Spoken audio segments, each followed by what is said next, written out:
Kayleigh, the president said this week the only way we lose this election is if the election is rigged. It begs the question, does the president believe there's any circumstance under which he could lose the election fairly? The president believes he's done a great job for the American people, and he believes that will show in November. He believes that voter fraud is real, in line with what we see all across the country, particularly with mail-in ballots, which are prone to fraud. Kayleigh, just to follow up on what my colleague said over there with regard to the president saying make sure to get out and vote because the only way we're going to lose this election is if the election is rigged. Is the president saying if he doesn't win this election that he will not accept the results unless he wins? The president has always said he'll see what happens and make a determination in the aftermath. It's the same thing he said last November. He wants a free election, a fair election, and he wants confidence in the results of the election, particularly when you have states like Nevada doing mass mail-out voting to their voting rolls. And when they tried this in the primary, it was a massive failure. Ballots were piled up in trash cans. Ballots were pinned to apartment dartboards. And with that being the system, the president wants to take a hard look at this and make sure that these are fair election results and not subject to fraud. Just imagine standing up in the White House in the United States of America and being asked the simple question, will the president not accept the results of the election unless he wins, and not just saying, of course he will. I get that Kayleigh's job is to be a shill for this president, but the fact that she can stand up there and say those words in this country with zero remorse whatsoever goes to show that these people could not care less about democracy. This is the absolute definition of authoritarianism. Now, with that said, so that we're clear, it doesn't matter if Trump accepts the results of the election, because if he loses, regardless of what he wants, he's no longer president, period. He can send all the caps locks tweets he can squeeze out, he can stomp his feet, he can throw a temper tantrum. It's not going to change the fact that on January 20th, 2021, he'll either remove himself from the White House or a junior officer will have him removed. Now, what Trump is doing here is basically setting the narrative up so that he wins either way by saying this. Because you look at what China's doing, what Russia's doing, what others are looking at. So we have Space Force, first time in 78 years since the Air Force that's happened, full scale. So it's great. And you're a big beneficiary of that, as you know. So we have to win the election. We can't play games. Get out and vote.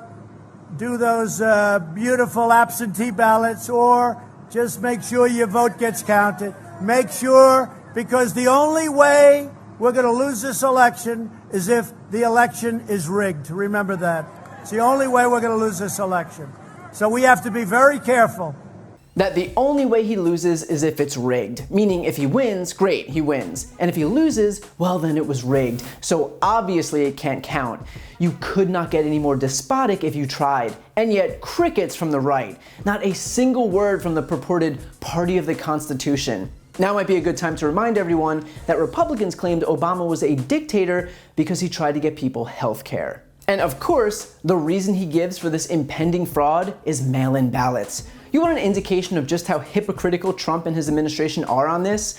Trump's lawyer, Jenna Ellis, an outspoken opponent of mail-in voting, has voted by mail 3 times. Mike Pence and his wife voted by mail in 2018 and 2020. Bill Barr voted by mail in 2012 and 2019. Ronna McDaniel Romney voted by mail before leading the RNC's lawsuit against California for expanding that very practice. Press Secretary Kayleigh McEnany voted by mail 11 times in the last 10 years, every single election she's ever voted in.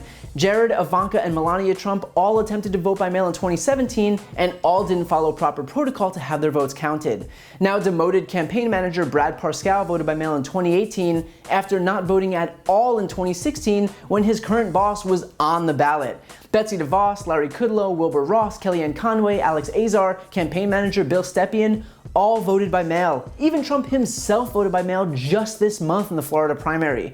So they want everyone to think that it's some dangerous, rigged process, and yet every single one of them uses it. In reality, voter fraud is virtually non-existent. According to a study by MIT, over the last 20 years, there have been 143 cases of fraud using mail ballots. That comes out to 8 cases of fraud per year, and that comes out to an occurrence of 0.00006%. That is the rate of voter fraud, meaning that Trump's claims are, and I hope you're sitting down for this, complete BS. But Trump isn't interested in perpetuating any valid concerns. He's only got one goal in mind, and that is conditioning his base to distrust the results of the election by virtue of repeating claims like this one over and over and over. It's not about backing anything up with facts, it's just about laying the foundation. It's a strategy of repetition, which Trump employs on an almost daily basis.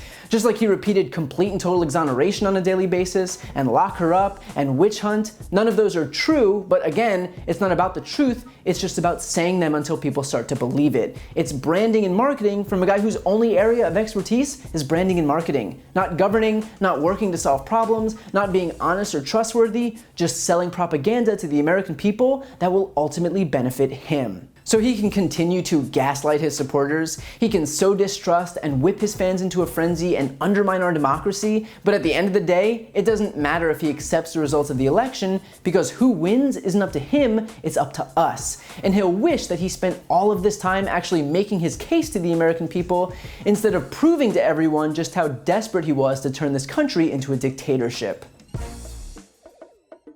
While you're here, please subscribe to my podcast, No Lie with Brian Tyler Cohen, where I take a deeper dive into the week's biggest stories and interview major players in the world of politics, like Kamala Harris, Adam Schiff, Katie Porter, Nancy Pelosi, Cory Booker, Eric Swalwell, and many more. Again, that's No Lie with Brian Tyler Cohen, available anywhere you listen to podcasts.